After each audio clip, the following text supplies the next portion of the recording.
What all started in a Churchill speech soon became a continent-splitting reality.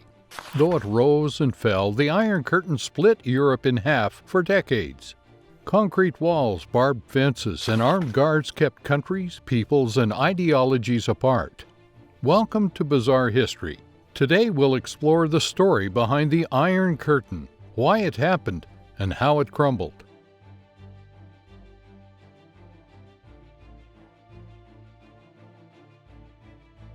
World War II is often symbolized in its famous conferences. Tehran, Potsdam, and Yalta were huge events of historical importance, and by no means all bad. The photos of the Big Three, Stalin, Churchill, and Roosevelt, remain famous to this day. In fact, some of the defining moments of World War II were settled at these conferences, but they also reveal some of the tensions long held beneath the surface. Take the Tehran Conference in November 1943. This was absolutely seminal to the end of the war and the independence of Iran. Yet it also showed the misgivings held by those coming into these conferences. Russia was convinced throughout the war that American intervention had been timed to favor the U.S. As a result, America would have a favorable view in the eyes of the world and would leave it in a favorable position after. What rubbed Russia the wrong way in particular was this delay of D-Day and U.S. intervention taking 2 years. It was agreed in 1942, but delayed by the Allies twice. In the meantime, Russian forces were fighting at the heavy cost of 20 million lives. The convenience of this allegiance was thin and riddled with suspicion and distrust underneath. Whether it was in distrust of those he was dealing with or in hope of bringing him round, Churchill pursued further deals with Stalin. In a one-on-one conference in Moscow in October 1944, Churchill spent 10 days with Stalin.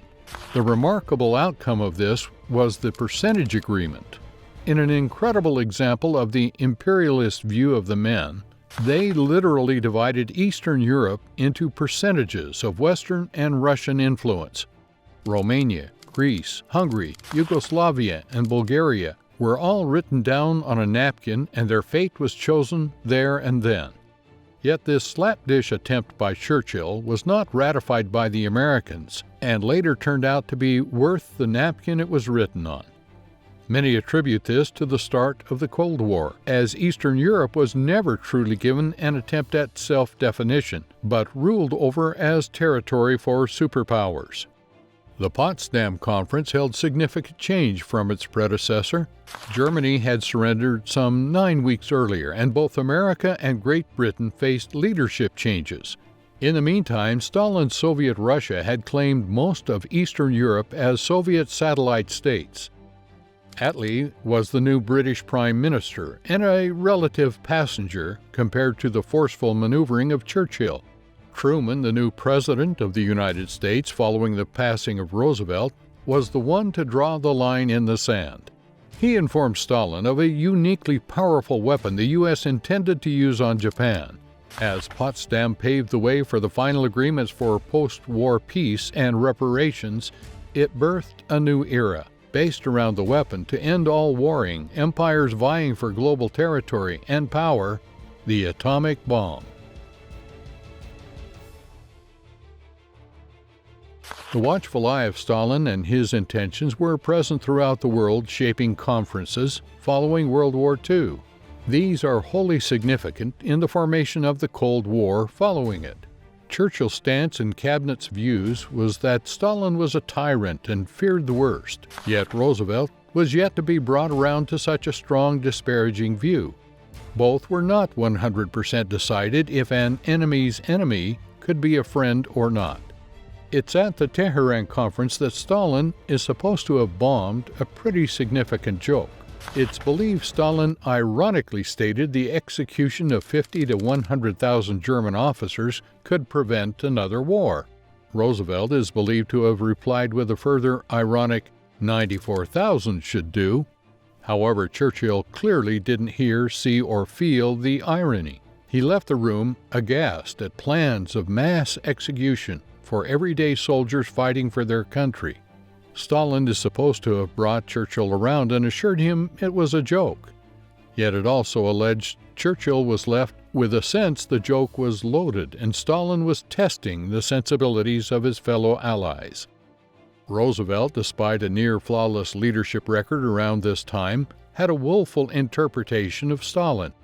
He is on record as calling Stalin honest and not the kind of man to be influenced or empire-building in the wake of the war. His view of Stalin was as an ally that could be counted on to work for a world of new peace. The entire concept of annexation and influence in bordering countries was not in Roosevelt's calculus.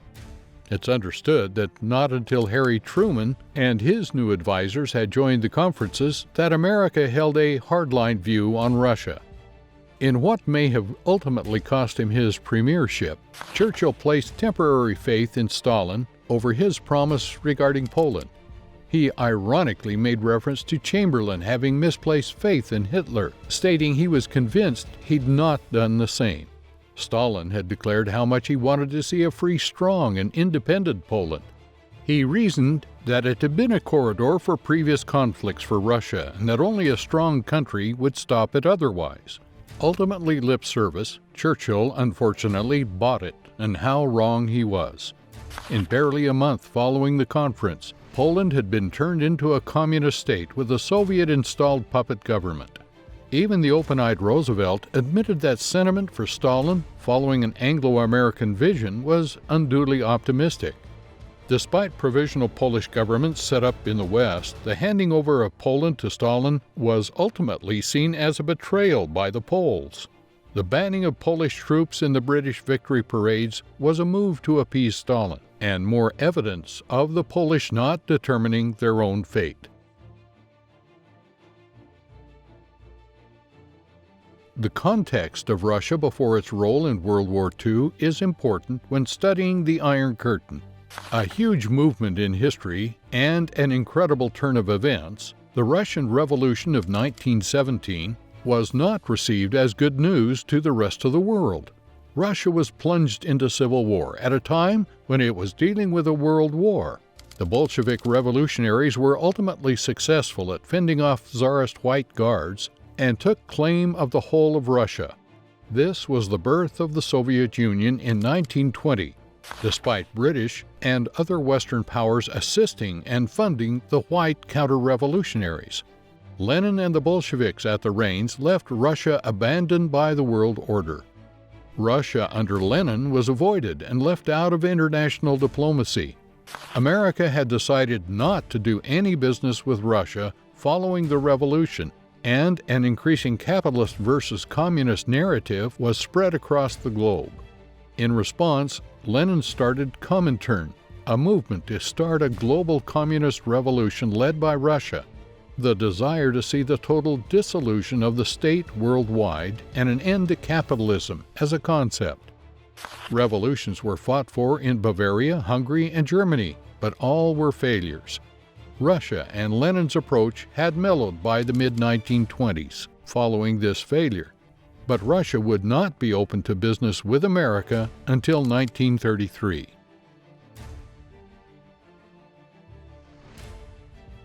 It cannot be forgotten that Russia and Germany were aligned in World War II, till they were not.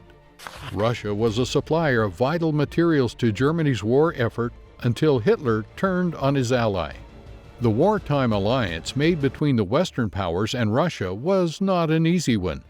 Negotiations between Stalin, Churchill, and Roosevelt held an element of my enemy's enemy is a friend, to say the least.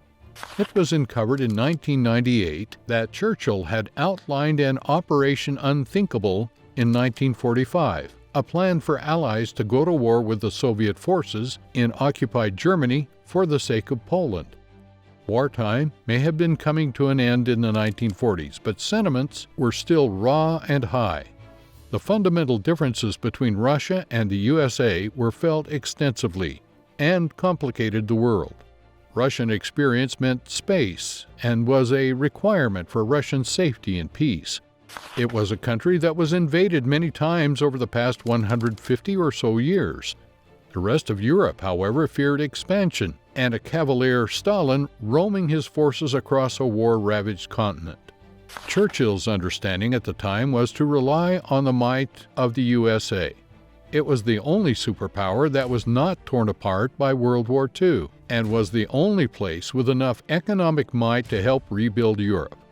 It's perhaps quite inevitable between Europe's need, America's might, and Russia's war wounds that a Cold War between two emerging superpowers was on the horizon. Espionage was rife around the years following the end of World War II. Though Truman told Stalin face-to-face of the coming atomic bomb on Japan, he already knew. Western distrust of Stalin's buffer states surrounding Russia left any chance of moving forward together dead in the water. Half of Germany to the east belonged to Russia, as did the states neighboring it. The half to the west and all those in Europe remained NATO and under their own autonomy. Economic and military organizations were entirely separate for those west and those east. The physical walling of locations began notably in Czechoslovakia after 1951. Borders between Soviet satellite states, annexes, and their western neighbors became defined, militarized, and significant. Guard towers, landmines, and barbed wire all became the norm for those bordering the Iron Curtain. Make no mistake, border zones stretching kilometers were treacherous and regularly patrolled. In certain parts of Germany, the local wildlife became conditioned not to cross the border due to its lethal conditions. Heartbreakingly, Germany took on an entire internal border that began construction in the form of the Berlin Wall in 1961. Lives were entirely different and separate for those living in West Germany and East Germany. The economic cost for all was huge, with those in the East facing the worst.